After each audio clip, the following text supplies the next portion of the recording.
Well, hello, beautiful YouTubers. Happy New Year. We are in 2024. Thank you so much for joining me. I am so happy to have all you new, beautiful artisans on board. And thank you for all the artisans who comment, who are interacting with me. One of the artisans said, why don't you machine sew your Kawandi inspired pieces? So, I was really thinking about that. And I've been working diligently on a whole different project, coffee cozies. And with those, I want to make mug rugs. Now, I want to focus more and more on using the scrap fabrics. So I really took some serious reflection and thought on that comment. Why don't you machine sew your Kawandi inspired projects? And I thought, well, I'm going to start with machine sewing the Boro inspired and see how that goes. So first of all, just going to show you these mug rugs. These are both scrap.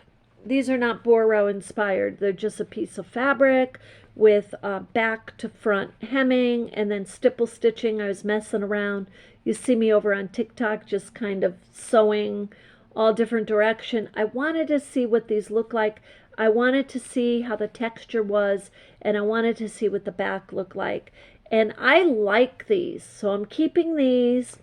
They're just two pieces of fabric, very well adhered because there's so much stitching in them, right? And so I took I took some of these fabrics, and I'm going to do a layout with you, a design layout with you on this, in this video. But I want to show you, this is Boro inspired technique of the layout and design of the fabrics. And then with a back, which I did not stitch through, I did my design first on a piece of fabric and stitched it all together as if I would do if I was doing it by hand, and then did a back to front hem. Look at all of these yellow pieces of fabric I have. These are from the thrift shop, and so I'm using those for the backing for this project.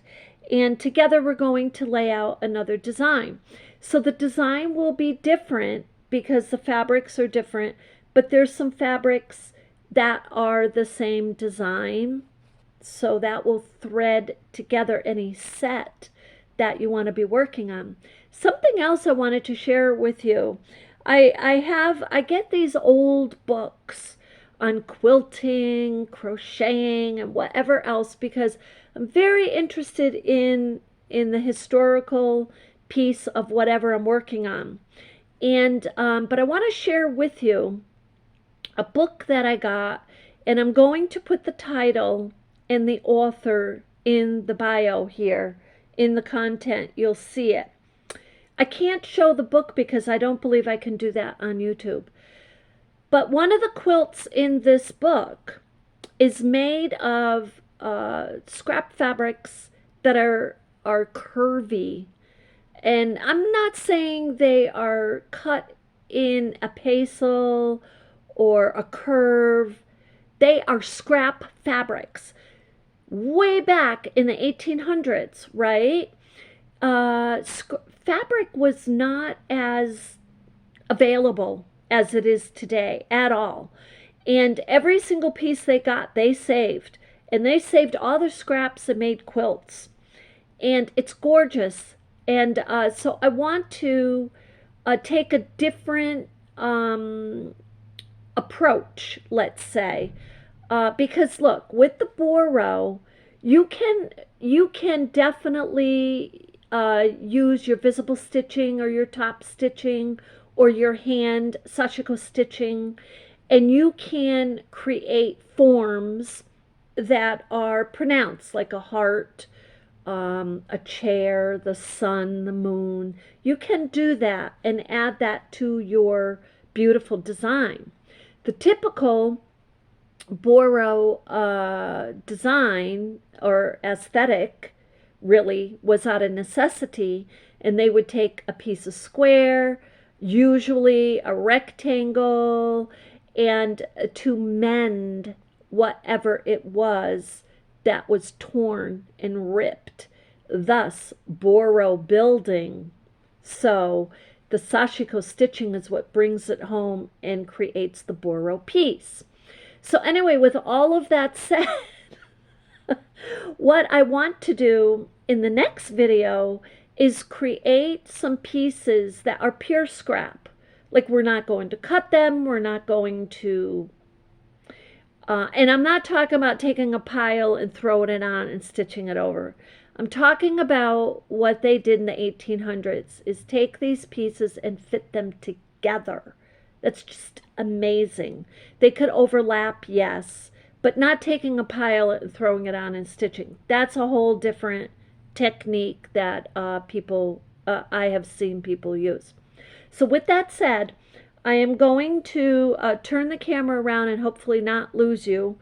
And we're going to do a layout and design like this with the pile I have in front of me. So I have lost you sometimes when I've done this. Here we go. Beautiful. Okay. So this is just a pile right here. Some of these fabrics are bigger. And because this measures, I believe it's 5.5 by 4. Let's see what it is. This measures about 5.5 and by 4, approximately 4.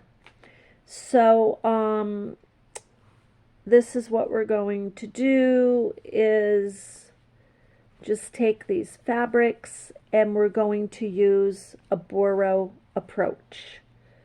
So using a Boro approach, some of these fabrics are big, some of them are small, but we're just going to go across and build. This is not a Kawandi approach by any means. This is Boro. Now with Boro, what they do, what part of the method is you can lift the fabric and put the fabric under. You can put it over. You can do different things like that, because remember, a good guide for you is that the authentic Boro is they're coming from the area of mending. So that spot, you may say, okay, here's the rip. This is kind of how I visualize. I visualize this blank area, that's the rip, and I want to cover it up. So, and I already may have fabric there. So that's how I go along, and I'm like, here's the next space, I want to, cover that up. And I may decide to put the fabric underneath some existing fabric. That's perfectly okay. That's Boro building. The more overlapping you have with this, the more intricate and beautiful the design will be. The more different shapes you have, also the more beautiful the design will be. So this one I want to keep, I really do want the blue to be underneath, coming out over here, and bring that to the end. And there. Now the common thread that will make this one and this one a set will be the backing. And I have so many of those. I paid 50 cents. There must be 100 or 50 of them there. I don't know, but there's a lot. So this one I didn't use before. Let's see, we have another blue here. I'm trying to find a piece that will fit up here in the corner. And here's a good piece right here. So I'm just going to put that underneath. And now if it overlaps to my margin, that's okay, because what I can do there is trim that if it's too far over. So let's see here. Yeah, and I imagine way back, I like to imagine historically, like what these farmers were going through. I mean, they were cold. They needed to get the garment mended quickly because whether you're the even the men even sewed. Someone was saying on their YouTube that the women did all the sewing, and the truth of the matter is men also contributed to sewing. They also contributed to the making the quilts, the coats, and because the family needed to stay warm. And the women also did work out in the farms, in the fields. So I'm loving that right now. I need a piece to cover that. And oh, and this may just work. Oh, I thought that was smaller. I try not to cut them down, but I do sometimes. Now this is a good width, so I'm going to kind of just go with that one. That's perfect. So this is the layout. That is complete. Now, all I have to do is sew that, and when I sew it, I'm going to sew it onto its base, just like this.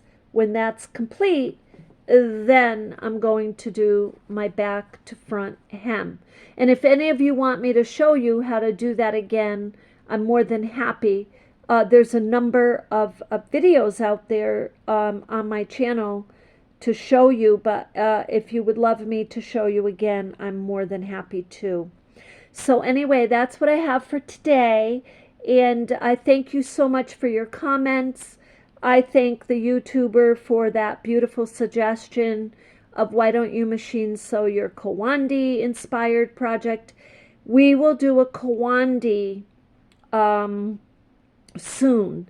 I want to do another scrap fabric mug rug with you with all different shapes, and not using a Boro building method, but using a different method, more of a Western approach, and just kind of piecing it together in a different way completely.